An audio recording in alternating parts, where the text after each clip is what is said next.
Hi VC, it's Aaron, Muth Almer. Today I'm continuing my vinyl finds I got on my trip, and I'm going to show a bunch of cassettes first, then the rest of the records I got.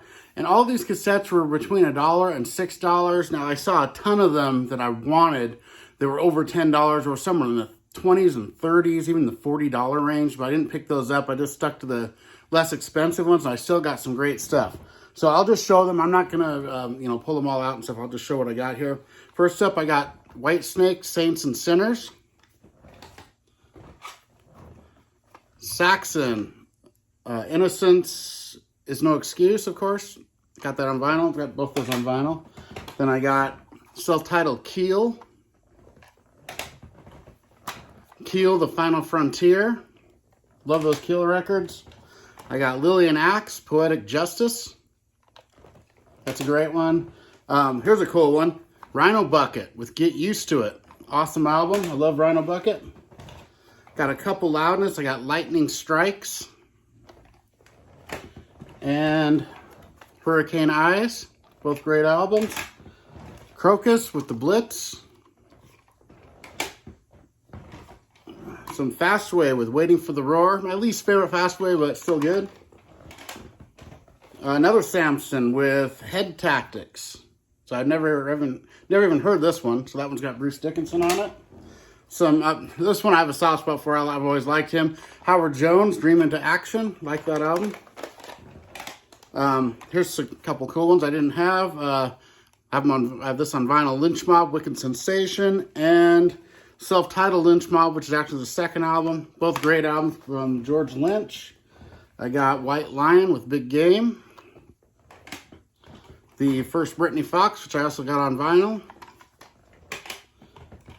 There's a cool one. Gary's going to love this one.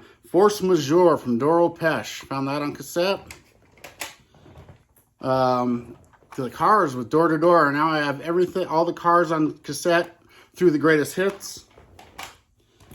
One of my all-time favorites, Cats and Boots with Kicked and Clawed. A couple of Lizzie Borden's, well actually a few. I got Menace to Society. Terrorizing, and Visual Lies. So three great Lizzie Bordens.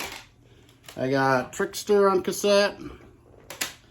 Let's see, Dreaming number 11, Joe Satriani.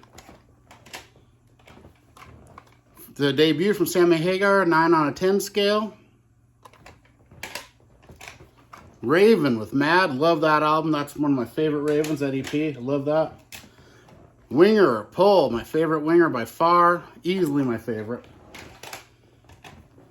Tejas from ZZ Top. Love ZZ Top. Got some Blow My Fuse from Kicks. And two more, which are Days of the New. Pretty good album. And Here and Now from Billy Squier. So those are the cassettes I picked up. And like I said, they were all between $1 and $6. Most of them were about $4 or $5 a piece, so it's not too bad. Now for the vinyl. Now this here, I've got a couple of these already, and I saw this, and this was only $30. It's not my favorite lineup, and but it's still cool. So it's Kiss Off the Soundboard live in Virginia Beach, July 25th, 2004. So this is with Eric Singer and Tommy Thayer. Pretty good set list. I mean, it's typical of what they do. They pretty much recycle the same songs, but it's still pretty cool. This one here, Clutch. The Elephant Riders. Now, I have the double disc at 45, but I wanted to try this out, see how this sounds. It's a single disc, and I can't pass any Clutch. I got to have both versions. So I got Clutch, the Elephant Riders. I can't wait to spin that. This one here, I gave to my friend Jeff Witcher as a VCLT. I knew I'd find it again, and I did. The Beatles Get Back Rooftop Performance. This sounds amazing on vinyl. Love that. And then this band, I loved them back in the 80s, early 90s, and over the years, I've lost some of the love for this band. For some reason, I don't know why, but it's Spaghetti Incident, Guns N' Roses. I do like some of the stuff on here. They got Black Leather on here. That's really cool. Ain't It Fun with Duff McKagan singing is awesome.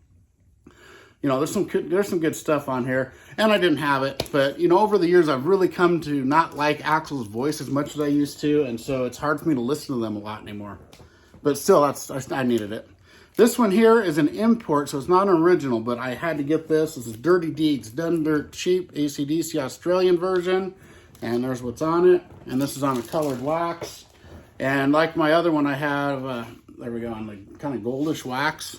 But my other AC/DC import, unofficial of High Voltage, sounds amazing. One of the best sounding records I have. So hopefully this sounds as good. This one here I was excited to get. By far my favorite album by this band. I know it's Brandon's favorite band. This is the first Godsmack record. These are all unofficial presses that they had that I found, but there's stuff you just don't see. So I had to grab them. Godsmack. And yeah, I can't wait to spin this. I love this album. It's on double disc, so it should be good. This here is the original first Queens of the Stone Age album, the only one I was missing really, except I'm missing one of their later ones too. I can't remember which one, but this is the original cover there too, I believe. So very cool. Had to get that. Love Queens of the Stone Age. This is a very interesting one. I don't know if this. I know it's unofficial, but that's so cool. I had to get it. This is Iron Maiden, Purgatory. So this is actually a full-length record. Side 1 has Killers, Prodigal Son, Purgatory, and Drifter, which I think was the Purgatory EP or 7-inch single you could get. But on side 2, it's got the intro, the Ides of March, Sanctuary, Purgatory, and Wrathchild. So it's a full-length record. Pretty cool. And it's on colored wax as well with an insert. And here's the insert. Nope, blank on that side. There we go. With all the lyrics, which is really cool. Love that. Love Iron Maiden. These next two I have already, but they are the unofficial releases, and they're just the straight jacket, not the gatefolds. And I wanted to get them just because I love these so much. This is Jar of Flies and Sap. I have an original of this on the gatefold. This is just the one that's in the single sleeve. But that should be cool. And this actually is expanded to have the last side of Unplugged after Sap instead of just being a blank side. So it's got the side D of what would be this record here, which I also got the unofficial release of Unplugged because I love it so much. So that one has Frogs, Over Now, Killer Is Me. I think there was another song on that other one too, though. But I love Alice in Chains so much. I got to have both versions. Now this, I put on one of my Lost Classics of the 90s, and then I find an unofficial killer press, and this is Monster Magnet with Power Trip. I was so excited to find this. I love this album. My favorite Monster Magnet, but I like all their stuff, but this is really cool. And it's on a double disc as well. Pretty cool stuff. And then I also found this one, which is their album before that, Dopes to Infinity. So I'm building my Monster Magnet collection on vinyl. Love Monster Magnet. Oh, here's another Alice in Chains. Now this here is Junkhead Rare Tracks and TV Appearances. So this should be pretty cool. It's got It Ain't Like That Wood, Man in a Box, Sea of Sorrow, and Junkhead on side 1, all killer. And it says what they're all from. Wood, Angry Chair, Slash, Them Bones Again, and Love, Hate, Love. So awesome. Love Alice in Chains so much. I pick up anything I can by them. And this one here is an unofficial press. I have this on the with a lenticular cover, not an original, but an official repress. This is Temple the Dog. Had to get this. Love this album so much on a single disc. So sometimes I like listening to them on single disc instead of flipping the record all the time. So that's why I like to do that. This one here is Stone Temple Pilots MTV Unplugged 1993. Kind of a short set, but still pretty cool. There's what's on it here. Stone Temple Pilots I like, but not as much as the major grunge bands that I absolutely love. Then I got this. I actually kind of like this. I just saw it. I've never seen it on vinyl. It's an unofficial. It's Alien Ant Farm with Anthology. Always kind of like that album. And then to finish it out, this was maybe the most excited I got about one, except for the Elephant Riders. And this was, it's an unofficial, but still, I've never heard it yet. The original Quiet Riot with Randy Rhoads, and I'm really excited to hear this. So there we go. That's the rest of what I got. I think I did pretty well. I kind of overdid it again, as usual. So there we go. We'll see you next time, VC. Have a great one. Bye.